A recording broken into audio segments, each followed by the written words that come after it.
We all put in the work, we try to get ahead, but what if there are these invisible forces, these attitude diseases that are quietly sabotaging our best efforts?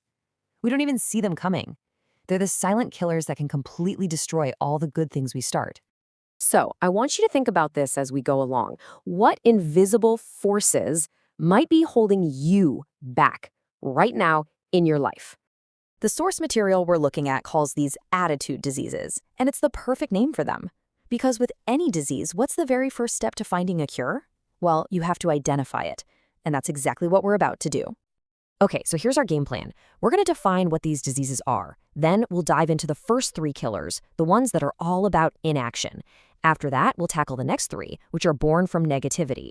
We'll reveal the single deadliest killer of them all, and then finally, we'll talk about the ultimate cure. All right, let's jump right in with this first group. These are the big ones that stop us before we even get out of the starting gate. These are the diseases of inaction. So killer number one is indifference. It's that casual shrug, right? That, whatever attitude. It's the disease of just drifting along, not really caring one way or the other. But here's the thing about drifting. You cannot drift to the top of the mountain. It just doesn't happen. So what's the cure? It's to pour everything you've got into whatever you're doing. Because one of two things will happen. Either you'll uncover a massive opportunity, or you'll figure out real fast that you need to be doing something else. Next up, killer number two, indecision. Oh man, this one's a thief. It's that feeling of mental paralysis where you just get stuck, unable to make a call, and it slowly becomes a habit. The disease is being stuck on the fence, absolutely terrified you're going to pick the wrong side. But here's the secret. After a while, any side is better than no side. The cure is to just get off the fence. Pick a direction and go for it. If it turns out to be the wrong one, you'll find out so much faster and learn something priceless along the way. And the third disease of inaction is doubt. Doubt is like a plague. It really is. And maybe its most toxic form is self-doubt. That little voice inside that whispers, you're not good enough or you don't deserve success. You start doubting if you can really pull it off, if success is even meant for people like you. So what's the antidote? You have to consciously become a believer. And it all starts with believing in yourself. Because really, a sense of your own self-worth, that's the starting line for all progress. Okay, so let's shift gears. We're moving on to the next set of killers. These are all about a negative mindset. The kind of thinking that's rooted in fear and just poisons your whole outlook on life. Killer number 4 is worry, and this one is just devastating.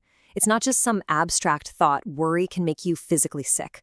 It creates problems at home, problems with friends. It can absolutely bring you to your knees. And the source here offers a really honest take. They're not saying it's easy to stop worrying. It's a tough habit to break, but they are saying that it's worth it. A life free of worry, not free of challenges, but free of the worry about them, is an incredible way to live. Let's talk about killer number 5, overcaution. This is that timid, playing it safe approach to life. It's when your fear of risk becomes so huge that you're just paralyzed. You end up doing nothing at all. Wow, this quote just completely flips the idea of risk on its head, doesn't it? The truth is, life is risky, investing is risky, starting a business is risky. But what we forget is that not trying has its own price tag, and that bill can be way, way bigger.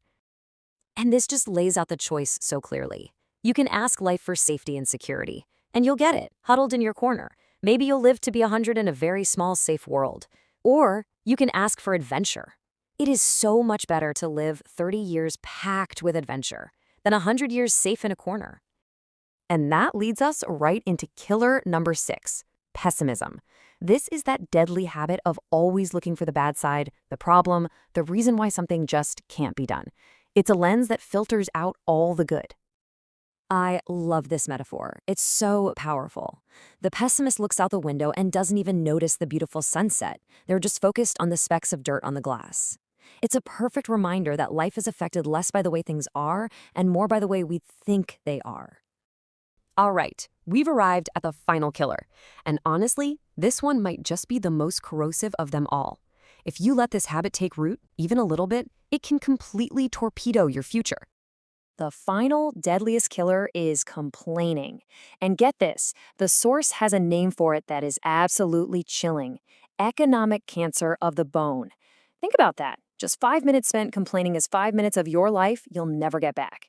And worse, you've started a habit that can literally eat away at your finances, your happiness, everything. Okay, so we've identified all 7 of these silent killers. It's a pretty heavy list, but what if there's a single root cause and a single ultimate cure for all of them? Well, let's talk about how you can win the war that's happening inside your own mind. Our source gives us this fantastic way to think about it. Your mind is a factory. It's simple, right? The ingredients are everything you let in. The books you read, the shows you watch, the people you listen to. Your mind is the factory floor, processing all of it. And the final product, that's your life. The fabric of your health, your finances, your relationships. So this is it. This is the ultimate cure, the single most important piece of advice. You have to become the gatekeeper. Every single day, you have to stand guard at the door of your mind and be disciplined about what you let in. Don't let someone else just dump their garbage into your factory because you are the one who has to live with the product. We've walked through all 7 of these silent killers of success. So now, the ball is in your court.